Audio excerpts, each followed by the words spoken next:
బాజిరెడ్డి గోవర్ధన్.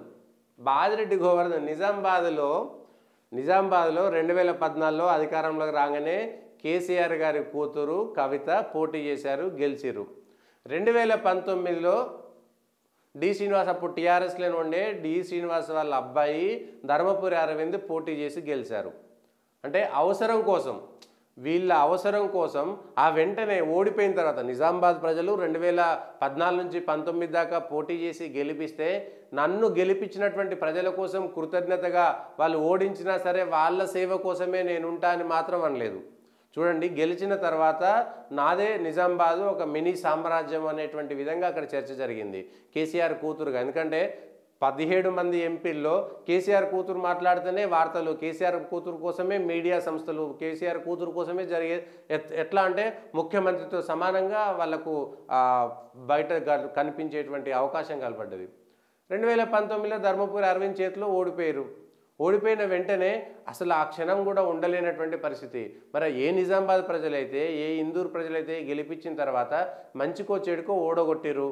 అరే ఓడగొట్టిన తర్వాత ఇవో పొరపాటులో మంచి జరిగింది చెడు జరిగిందని సమీక్ష చేసుకొని ఆ ప్రజల కోసమే నేను ఉంటా అనకుండా మళ్ళీ ఎమ్మెల్సీ కూడా నామినేటెడ్ మన లోకల్ బాడీకి సంబంధించినటువంటి ఎమ్మెల్సీ తీసుకున్నారు. అవసరం ఏమొచ్చింది? అక్కడ అదే నిజామాబాద్లో టీఆర్ఎస్ పార్టీ పుట్టుక నుంచి పనిచేసినటువంటి ఎవరైనా తెలంగాణ ఉద్యమకారుడికి ఎందుకు ఇవ్వాలి ఎమ్మెల్సీ టికెట్? కేసీఆర్ కూతురికి ఎందుకు ఇవ్వాల్సినటువంటి పరిస్థితి వచ్చింది?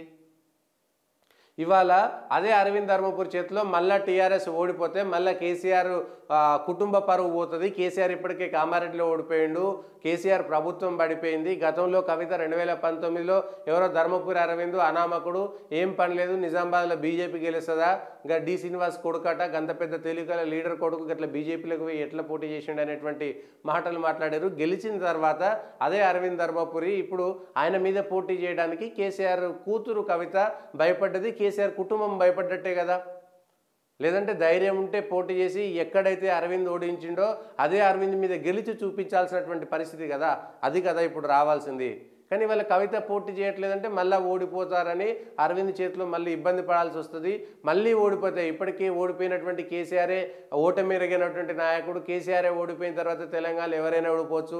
బీఆర్ఎస్ పరిస్థితి ఉంది, ఉనికిని కాపాడుకోవాలని మళ్ళా సేమ్ అదే అంటే ఒకటే కమ్యూనిటీ నుంచి బాజిరెడ్డి గోవర్ధన్ను తీసుకొచ్చి పెడితే అరవింద్కు సంబంధించినటువంటి కమ్యూనిటీ ఓట్లు చీలిస్తే అరవింద్ ఓడిపోవాలి అట్లా అనేటువంటి ప్రయత్నం చేసేది తప్పితే ఇంకేమీ కాదు. బాజిరెడ్డి గోవర్ధన్ ఎమ్మెల్యేగా ఓడిపోయాడు. మరి బాజిరెడ్డి గోవర్ధన్కి ఎంపీ టికెట్ ఇచ్చినప్పుడు అక్కడే ఎంపీగా పనిచేసినటువంటి కవితకి ఎందుకు ఇవ్వలేదు? చలో నా బిడ్డను ఓడగొట్టినటువంటి అరవింద్ను ఓడిస్తా అని చెప్పేసి కేటీఆర్ను, హరీష్ రావునో లేదా సంతోష్ రావునో కేసీఆర్నో ఎందుకు అరవింద్ మీదకి పంపించలేదు? అరవింద్ మీద పోటీ చేసి కసి తీర్చుకోవాలి కదా. కవితను ఓడించినటువంటి అరవింద్ను ఓడించాలి కదా. ఎమ్మెల్యే ఎలక్షన్ల ముందు అరవింద్ ఎక్కడ నిలబడితే అక్కడ నేను అసలు అరవింద్ను ఓడగొట్టేస్తా అని కవిత గారు సవాల్ విసిరారు.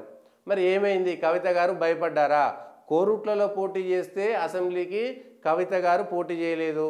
అరవింద్ ధర్మపురి ఓడిపోయింది, అది వేరే విషయం. కానీ కవిత గారు ఎందుకు పోలేదు?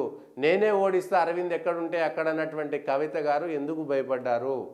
ఈ విషయాలపైన స్పష్టంగా చెప్పాల్సినటువంటి అవసరం ఉంటుంది. టీఆర్ఎస్ క్యాడర్కైనా చెప్పుకోండి మీరు. కానీ కవిత భయపడ్డారు. అరవింద్ చేతిలో ఓడిపోతే మళ్ళీ ఆ కుటుంబం పరువు ఎక్కడ పోతుందనేటువంటి ఒకే అంశాన్ని తీసుకొని భయపడ్డారు అనేటువంటి విషయాన్ని